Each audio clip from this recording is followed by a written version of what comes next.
Hi అండి, welcome to our channel Bhimavaram రుచులు. ఈరోజు అండి రెసిపీ అండి మటన్ జాఫ్రాన్ రైస్ చేస్తున్నాను. ఈరోజు దానికి కావాల్సిన ఇంగ్రీడియంట్స్ చూపిస్తానండి. ఇదిగోండి, కేజీ మటన్ తెచ్చారండి. ముందుగా మనం మటన్ బాయిల్ చేసుకుందాం. పచ్చిమిర్చి అండి, ఒక పెద్ద ఉల్లిపాయ అండి, పెద్ద ముక్కల కింద కోసాను, ఒక టమాటో, అల్లం వెల్లుల్లి పేస్ట్,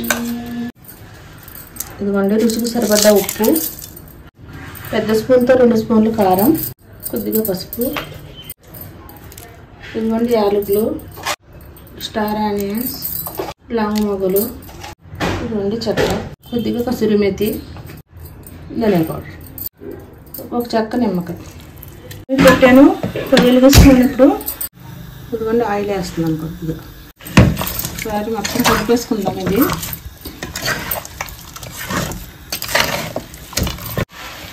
కొత్తిమీర, పెప్పర్ పౌడర్,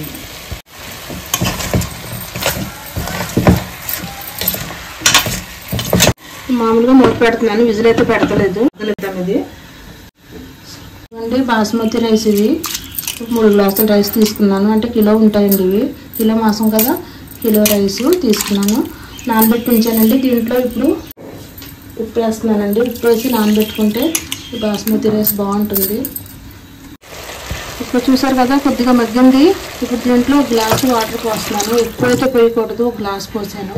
ఇదిగోండి మూత పెట్టేస్తున్నాను, విజిల్ పెట్టేస్తున్నాను కదా. ఒక 3 విజిల్ వస్తే సరిపోతుందండి. ఎసరు పెట్టుకున్నాను రైస్కి.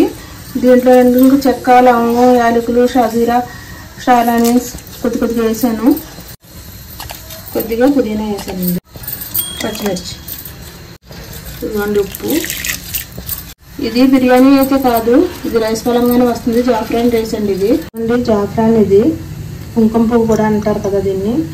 ఇప్పుడు దీంతోనే మనం రైస్ చేసుకునేది. ఇదిగోండి కాసంత వేస్తున్నాను దీంట్లో.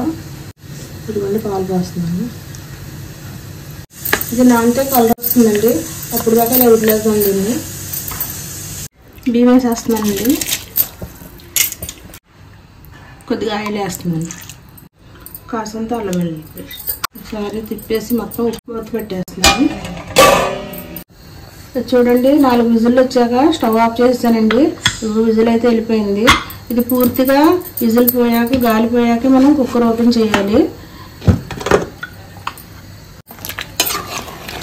చూడండి ఉడికిందో లేదో చూద్దాం ఒకసారి. ఉడకపోతే మళ్ళీ పెట్టొచ్చు విజిల్. ఇది మెత్తగా అయితే అయిపోయింది, ఇంకా విజిల్ అవసరం లేదు. ఈ ముక్కల్ని మనం ఏర్పాటుగా తీసేసుకుందాం.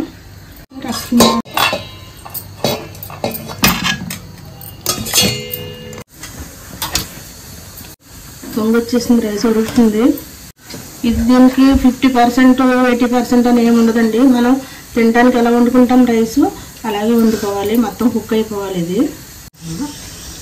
ఇదిగోండి అయిపోయింది రైస్, తీసేస్తున్నాను.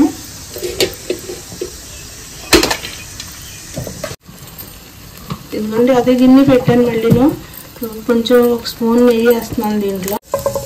రైస్ వేస్తానండి కదా. ఇది మటన్తోనే కాదు, చికెన్తో కూడా చేసుకోవచ్చండి. అంటే కొంచెం పదునుగా ఉంది రైస్, దానివల్ల కొంచెం తీసిన గంజి కొంచెం వేస్తున్నాను దీంట్లో. ఇదిగోండి బటర్. ఇది ఈ బటర్తో మంచి టేస్ట్ వస్తుందండి. నెయ్యి వేయచ్చు, కాకపోతే బటర్ వేసుకుంటే నెయ్యి కంటే ఎక్కువ టేస్ట్ వస్తుంది. ఇది అందువల్ల నేను బటర్ వేసాను. జాఫ్రాన్ కలిపించాను కదా పాల్లోనూ, ఈ కలర్ వచ్చింది. ఇప్పుడు ఇది వేసుకుందాం దీంట్లో. ఇంతేనండి, మూత పెట్టేస్తున్నాను. ఇది ఒక 10 నిమిషాలు మన బిర్యానీ ఎలా దమ్ వస్తుంది అలా దమ్ వచ్చాక ఇంకా ఆఫ్ చేసేసుకోవచ్చు. ఇదిగోండి ఆయిల్ వేస్తున్నాను ముగ్గుల్లో. ఇదిగోండి మటన్ కుక్ అయిపోయింది కదా. ఇది ఇప్పుడు డీప్ ఫ్రై చేసుకోవాలి మనం. ఇది చూపిస్తానండి.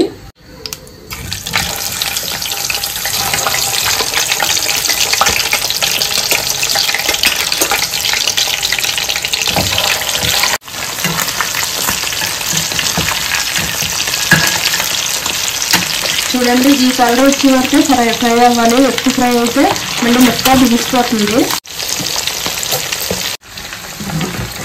అదిగోండి రైస్. ఈ మటన్ పీసెస్ తీసి దీని మీద ఒకటి పెట్టేయాలి.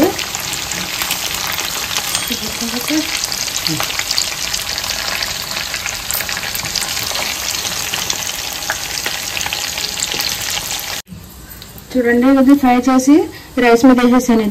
ఇది ఒకసారి రైస్ అయితే దమ్ వచ్చేసింది. ముక్కలు వేసాను కాబట్టి కొంచెం లేట్గా. ఇప్పుడు మూత పెట్టేసి ఇంకో 10 నిమిషాలు దమ్ వచ్చాక పెట్టేసుకుందాం. గరిమా గరిమి జాఫ్రాన్ మటన్ రైస్ రెడీ అయిపోయింది. ఈ రెసిపీ కనుక మీకు నచ్చినట్లయితే లైక్ చేయండి, షేర్ చేయండి, సబ్స్క్రైబ్ చేయండి. పక్కనున్న బెల్ ఐకాన్ క్లిక్ చేయండి. నేను చేసే ప్రతి రెసిపీ మీ వరకు వస్తుంది. మరిన్ని మంచి రెసిపీలతో నుండి మళ్ళీ కలుద్దామండి.